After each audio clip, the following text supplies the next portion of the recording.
Thank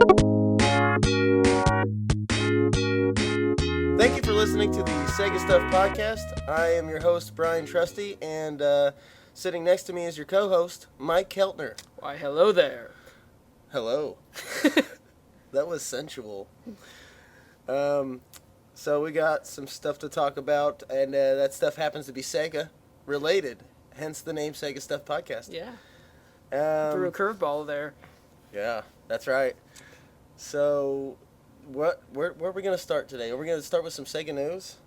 Yeah, we should start with some Sega news. Here, you take that. I will. And basically, the first thing that we got for Sega news was that Sonic is coming out with another one of those so amazingly awesome storybook games. Yeah, I'm like, Sonic with a sword? Give me that. I know, right? Sonic not running. Sonic just doing things that Sonic shouldn't be doing. It's just where I want to be. I mean, it's almost as awesome as fishing with a big cat instead of playing as I know. Sonic. That was clearly the best part of Sonic Adventure, and I was really upset to play the action zones. But when I unlocked Big the Cat, and he was like, Froggy? And I had to catch Froggy over and over again in the ocean and such. No, I'm just kidding. No, that was horrible. Yeah. I'm not going to even continue on. I can't even pretend. The Sonic Storybook games are horrible. Yeah. It'll be a dark day when that's released. Another... I'd like for it to be good. I want it to be good. They're just trying really hard to make Sonic super serious. And it's taking itself way too seriously. Well, what it seems to me that they're doing is making Sonic work the streets. They're like, Sonic, you're going to have to whore for your money. And if you make enough money doing Olympics and RPGs, jousting... Yes, and racing and tennis... Wait, I like the tennis one. But yes, you're right. They're just taking this franchise that's already been successful and just pumping it into all these different formats, which, like All-Stars Racing, which is really good. It's a really good kart racer. But again, Mario Kart clone, and then they've got the tennis clone, and the racing game that's where you're on, what is it, like airboards? Sonic Riders? Sonic Riders. That is horrible. Why is Sonic not running? He can run faster than these guys on their boards. He was running in Sonic R, right? Oh, exactly. Back on Sonic, that's the real Sonic Saturn, racing right? game. Yes. I love that game. So, but yeah, it seems like you make enough bad tie-in games and you get to make one good Sonic game, which last one was what, Sonic Colors? Yeah, and it's really good actually. I think that they took all the daytime levels from Sonic Unleashed, and if you've not played that, just don't, basically. All right. Because you turn into a werehog and it just slows the whole game down, and it's just not Sonic mechanics, and it's just not what you're used to. But anyway, they took all the daytime levels, which were fantastic. It was like 25% daytime levels in Unleashed, by the way. Okay. And just made that the entire game, which they should have done in the first place. And that's kind of what they've done with Sonic Generations. All right. So yeah, Sonic Storybook, another Sonic Storybook title, like Sonic Chronicles and Sonic and the Secret Rings. And I think there's another one I can't remember. The Sonic and the Black Knight, or something like that. I'm not going to say that's it, but... Yeah. So, I mean, if you're into bad Sega games, or bad Sonic games... that's extremely rare. But it happens. Well, there you go. Our next piece of news is that following the PSN hack, Sega has been hacked. You would never actually think this would happen, because what does Sega have to hack? I mean, they've got... You can log in on Sega.com for the forums and post stuff there, but that... I mean, I know it was Play Sega was what was hacked, which is the Sega Pass. Yeah, so the Sega Pass databases have been infiltrated. Of course. And now you can't go on PlaySega.com and play these classic Sega games in browser. No, yeah. Which totally sucks. Probably the most convenient way to play a Sega game right now has been taken away from you. And I, for one, think that it's Nintendo. You think Nintendo hacked Sega? Mario is He's pretty upset. And, I mean, honestly, Mario versus Sonic in an Olympic event? Come on. Exactly. Unless it's the high jump, Sonic is going to kill you. Or the swimming event. He might get you in the swimming event because Sonic can't swim, so he just gets the and then you're dead. Yeah, the swimming event just was not fair to Sonic. There were not periodic bubble spawns. No. And No, exactly. I mean, he's a hedgehog. You need What do the you want from bubble him? spawn points for Sonic to jump up into and suck the air in. Yep. Keep alive. But yeah, so if you have a Sega Pass, just keep an eye on your well, is there credit card info? I don't think Sega holds your credit card info, but you do need a credit card to sign up for the gold membership. Okay. So, no. Check your Not really. statements, and of course, you may get more spam emails. So. Yeah, Sega's already taken care of it, so they're already taking care of it right now. Play Sega's not up yet. Hopefully it's up soon, because it's pretty cool. Yeah, I've checked it out. They've got some original Flash games on there, and some of their old Sega Genesis games on there. The Sega Genesis games, however, you do not get to play unless you sign up for the gold membership. Uh-huh. So they know what they're doing there. Gotta bite the... Get Genesis collection. Yeah, I mean, get Sonic's Ultimate Genesis Collection, really. It is the Ultimate Genesis Collection. If you have a 360 or a PS3, the two mainstays of the current console generation, you have access to Sonic's Genesis Collection, and there's a lot of good games there. Even if you just have a PlayStation 2, they have, I think it's called just Sega Genesis Collection. Oh, yeah? Yeah, I picked it up the other day at Disc Replay. Nice. Yep. Disc Replay. Good place. Oh, yeah, I mention them a lot.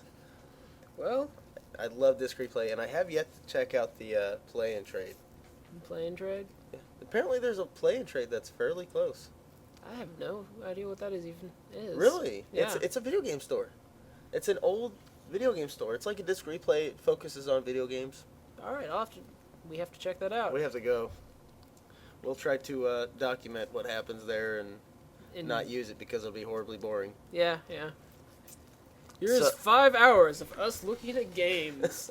And not buying them because I've heard that their prices are actually kind of steep. Oh, yeah? So, but not the ones I really want. So I just like to find old Saturn titles that no one really cared about.